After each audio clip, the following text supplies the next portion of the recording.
കരഞ്ഞില്ലെങ്കിൽ കൂടിയും സീതയുടെ വിങ്ങുന്ന മുഖം പിടിച്ചു താഴ്ത്തി പാറു നെറ്റിയിൽ ചുണ്ട് ചേർത്തു. പോയിട്ട് വരാമെന്നവൾ കണ്ണുകൾ കൊണ്ട് യാത്ര ചോദിച്ചു. പാറു നിറഞ്ഞ കണ്ണോടെ പതിയെ തലയാട്ടി. ചിറ്റ എവിടെ പോവാ? നമുക്കും പോവാ അമ്മേ. സീത കണ്ണനൊപ്പം പടിയിറങ്ങി പോകുന്നത് കണ്ടിട്ടാണ് ലല്ലുമോള് പാറുവിൻ്റെ കയ്യിൽ പിടിച്ച് തൂങ്ങിക്കൊണ്ട് ഉറക്കെ പറഞ്ഞത്. പാറു അവളോട് എന്ത് മറുപടി പറയണമെന്നറിയാതെ പതറിപ്പോയിരുന്നു. ഇനി ഇതാണു മോളെ നമ്മുടെ വീടെന്ന് പറയാൻ അപ്പോഴും അവളുടെ മനസ്സിന് ധൈര്യം കിട്ടിയില്ല. അനങ്ങാതെ നിൽക്കുന്ന പാറുവിനെ നോക്കിക്കൊണ്ട് ലല്ലു പതിയെ കരയാൻ ആരംഭിച്ചു കഴിഞ്ഞിരുന്നു. മനപ്രയാസവും ക്ഷീണവും വെപ്രാളവും കൊണ്ട് ആകെ തളർന്നു പോയ പാറു അവളെ ചേർത്ത് പിടിച്ചുകൊണ്ട് നിന്നുപോയി. എന്തിനാ പാറു ലല്ലു കരയുന്നേ? എങ്ങുനിന്നോ ഓടിപ്പിടഞ്ഞു വന്നുകൊണ്ട് ഹരി ചോദിച്ചു. പാറു ഉത്തരം പറയാതെ നിന്നിട്ടും ഹരി മോളെ എടുത്തുയർത്തി. എന്താടാ? വാത്സല്യത്തോടെ ആ കവിളുകൾ തുടച്ചു കൊടുത്തുകൊണ്ട് ഹരി ലല്ലുവിനോട് തന്നെ ചോദിച്ചു. ചിറ്റ പോകുന്നു, നിക്കും പോണം. വീട്ടിൽ ചിറ്റയ്ക്ക് ഒറ്റയ്ക്ക് പേടിയാവൂലേ അങ്കിളെ? ഇടറിക്കൊണ്ട് പറയുന്ന കുഞ്ഞിനെ അടക്കി പിടിച്ചുകൊണ്ട് ഹരി പാറുവിനെ നോക്കി. ആ നെറുകയിൽ ജ്വലിക്കുന്ന സിന്ദൂരത്തിൻ്റെ അവകാശി അത് താനാണല്ലോ എന്ന ഓർമ്മ അതവനിൽ അല്പം അഹങ്കാരം നിറച്ചിരുന്നു. വാ പാറു. ലല്ലുമോളെ എടുത്തുകൊണ്ട് തന്നെ ഹരി സീതയുടെയും കണ്ണൻ്റെയും അരികിലേക്ക് ചെന്നു. കൈമൾ മാഷിനോടും വരതയോടും യാത്ര പറയുകയാണ് രണ്ടാളും. സമയം ഉച്ചയോടടുത്തിരുന്നു. ഇനി വൈകിട്ട് 3 മണി മുതൽ റിസപ്ഷൻ ആരംഭിക്കും. അതിനു മുന്നേ ശ്രീനിലയത്തിലേക്ക് പുറപ്പെടാൻ ഇറങ്ങിയതാണവർ. ശ്രീനിലയത്തിൽ നിന്നും അവർക്കൊപ്പം ഹരിയുടെ കല്യാണം കൂടാൻ എത്തിയവരെല്ലാം കുറച്ചു മുന്നേ മടങ്ങിപ്പോയിരുന്നു. ആദിയും സിദ്ധുവും കണ്ണനും സീതയും മാത്രം അവശേഷിക്കുന്നുള്ളൂ. അജു. തനിക്കരികിൽ തലകുനിച്ച് നിൽക്കുന്ന അജുവിനെ സീത കെട്ടിപ്പിടിച്ചു. പോയിട്ട് വാ സീതേച്ചി. നെഞ്ചിൽ ഒരു കരച്ചിൽ ഉറക്കെ ചിറകടിച്ചുയർന്നിട്ടും അജു ചിരിച്ചുകൊണ്ട് സീതയെ ചേർത്ത് പിടിച്ചു. ഇന്ന് രാത്രിയിലെ റിസപ്ഷൻ തീരുന്നതോടെ മിത്തുവിനും റിമിക്കും ജോണിനൊപ്പം അവനും ബാംഗ്ലൂരിലേക്ക് ഫ്ലൈറ്റ് കയറും. പിറ്റേന്ന് വൈകിട്ട് തന്നെ കണ്ണനും ടിക്കറ്റ് റെഡിയാക്കി വെച്ചിട്ടുണ്ട്. ഒരു ദിവസം ശ്രീനിലയത്തിൽ നിൽക്കണമെന്നത് മുത്തശ്ശിയുടെ ആഗ്രഹമായിരുന്നു. അത് തള്ളിക്കളയാൻ തോന്നിയില്ല. എന്തിനാ ചിറ്റയുടെ പൊന്ന് കരയുന്നത്? തൊട്ട് പിന്നിൽ ഹരിയുടെ കയ്യിലിരുന്ന് ലല്ലുമോളെ നോക്കിക്കൊണ്ട് സീത ചോദിച്ചു. അവൾ കരഞ്ഞുകൊണ്ട് സീതയുടെ കയ്യിലേക്ക് ചാഞ്ഞു. നമുക്ക് നമ്മുടെ വീട്ടിൽ പോവണ്ടേ ചിറ്റേ? സീതയുടെ കവിളിൽ തൊട്ടുകൊണ്ട് ലല്ലു ചോദിച്ചു. സീതയുടെ കണ്ണുകൾ ഹരിക്ക് നേരെ നീണ്ടു. ഇനി ഇതാണ് എൻ്റെ മോളുടെ വീട്, സീത പതിയെ പറഞ്ഞു. ലല്ലുവിൻ്റെ മുഖം ചുളിഞ്ഞു. ഇത് അങ്കിളിൻ്റെ വീടല്ലേ? ലല്ലുവിന് സംശയം തീരുന്നില്ല. അങ്കിളല്ല ലല്ലൂസേ, അച്ഛൻ. ഹരിയുടെ തോളിൽ കൈയിട്ട് പിടിച്ചുകൊണ്ട് കണ്ണൻ പറയുമ്പോൾ നെഞ്ചിലൂടെ ഒരു മിന്നൽ പാഞ്ഞു കയറിയതുപോലെ ഹരി പിടഞ്ഞു. അച്ഛൻ. അവൻ്റെ നാവുകൾ പതിയെ ഉരുവിട്ട് നോക്കി. കണ്ണുകൾ പാറുവിനെ തിരഞ്ഞു. തൊട്ട് പിന്നിലുണ്ട്. എപ്പോഴത്തെയും പോലെ നിറഞ്ഞ കണ്ണുകൾ മറക്കാൻ തലകുനിച്ചുകൊണ്ട് നിൽക്കുന്നു. ഇനി എന്നാണ് ദൈവമേ ഈ മുഖത്തൊരു ചിരി കാണുന്നത്? ഈ കണ്ണ് നിറയുമ്പോൾ പിടയുന്നതും നോവുന്നതും തനിക്ക് കൂടിയല്ലേ? ഹരിയുടെ ഹൃദയം പരിഭവം പറഞ്ഞു. ഇത് ലല്ലുവിൻ്റെ കൈകൾ ഹരിക്ക് നേരെ നീണ്ടു. ലല്ലു അപ്പോഴും കണ്ണൻ പറഞ്ഞ വാക്കിൻ്റെ ആഴത്തിലാണ്. അച്ഛനാണ്, ലല്ലുമോളുടെ അച്ഛനാണ്. ഹരി സീതയുടെ കയ്യിൽ നിന്നും അവളെ വാരിയെടുത്തുകൊണ്ട് നെഞ്ചിൽ ചേർത്തു. അമ്മയല്ലേ പറഞ്ഞത് അച്ഛൻ ഒരു ദിവസം ലല്ലുവിനെ കാണാൻ വരുമെന്ന്? ആ അച്ഛൻ ഇതാണോ അമ്മേ? ഹരിയുടെ അരികിൽ നിൽക്കുന്ന പാറുവിന് നേരെ ലല്ലുവിൻ്റെ നോട്ടവും ചോദ്യവും കൂർത്തു. പാറു ഞെട്ടിക്കൊണ്ട് മുഖമുയർത്തി. അവൾക്ക് എന്തുത്തരം പറയണമെന്നറിയില്ലായിരുന്നു. ഹരിയുടെ നെഞ്ചും പിടയുന്നുണ്ട്. അമ്മ പറഞ്ഞു കൊടുക്കുന്നതാണ് പാറു മക്കൾക്കച്ഛൻ. ഇവിടിപ്പോൾ ലല്ലുമോൾക്ക് ഒരു ഉത്തരം കൊടുക്കേണ്ടത് നീ എന്ന അമ്മയാണ്.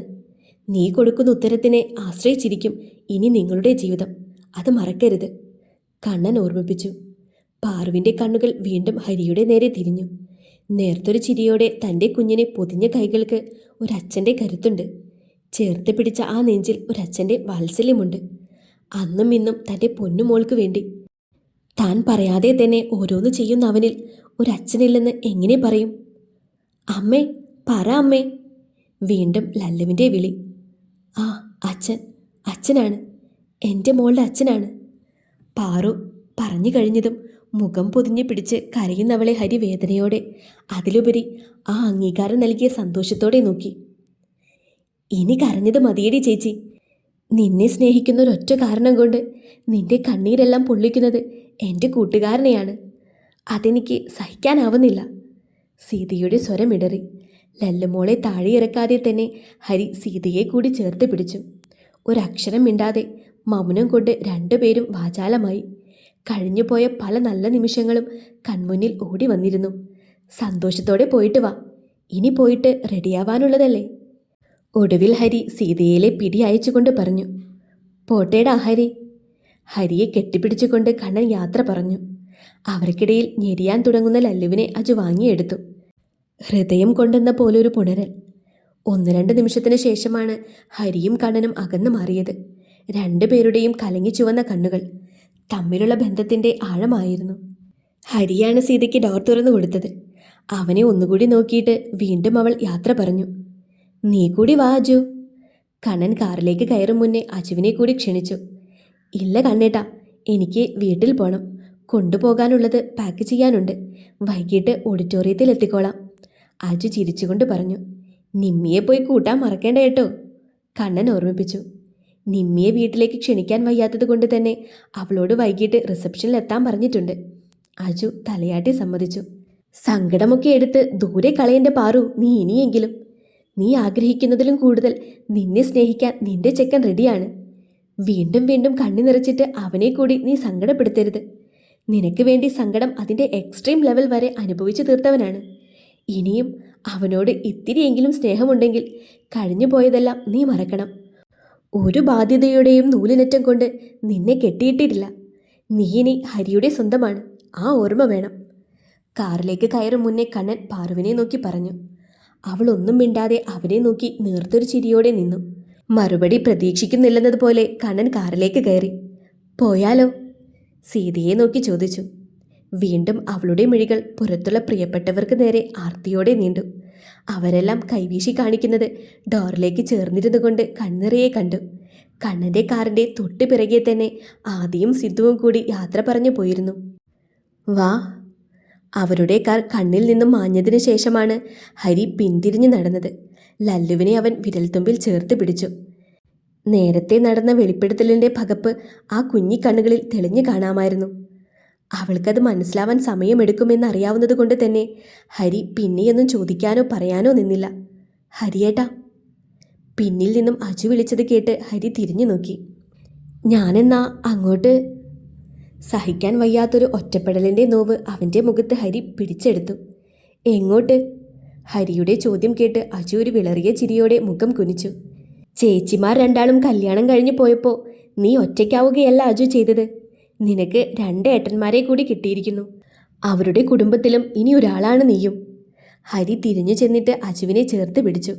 കണ്ണുകൾ നിറഞ്ഞതുകൊണ്ട് തന്നെ അജു മുഖമുയർത്തി നോക്കിയില്ല.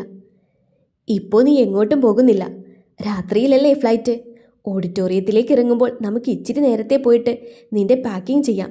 അല്ലാതെ നിന്നെ ഇപ്പോൾ അങ്ങോട്ടേക്ക് ഒറ്റയ്ക്ക് വിട്ടാൽ പാക്കിംഗ് നടക്കില്ല. അവിടെ ചെന്നിരിഞ്ഞ് കരഞ്ഞു വിളിച്ച് കുളമാക്കും നീ. അതുകൊണ്ട് ഇപ്പോൾ നീ എൻ്റെ കൂടെ വാ. അവൻ്റെ മനസ്സറിഞ്ഞതുപോലെ ഹരി പറഞ്ഞു. പാറു, അവനെയും വിളിച്ചിട്ട് വാ. അജുവിനെ നോക്കി വേദനയോടെ നിൽക്കുന്ന പാറുവിനോട് ഹരി ചിരിച്ചുകൊണ്ട് പറഞ്ഞു. വീണ്ടും ലല്ലുവിനെ കൈപിടിച്ചുകൊണ്ട് ഹരി മുന്നിൽ നടന്നു. തിരക്കിലലിയുന്നതിനു മുന്നേ ഹരിയെ പിടിച്ച് പാറുവിൻ്റെ അരികിൽ നിർത്തിക്കൊണ്ട് വരദ ആരതി എഴിഞ്ഞു. 7 തിരിയിട്ട നിലവിളക്ക് കയ്യിൽ ഏറ്റുവാങ്ങുമ്പോൾ പാറു വീണ്ടും വിറച്ചു. ഹരിയുടെ കൈകൾ അവളെ പൊതിഞ്ഞു പിടിച്ചു. ഒരു കൈയിൽ ലല്ലുമോളും ഭദ്രമായിരുന്നു.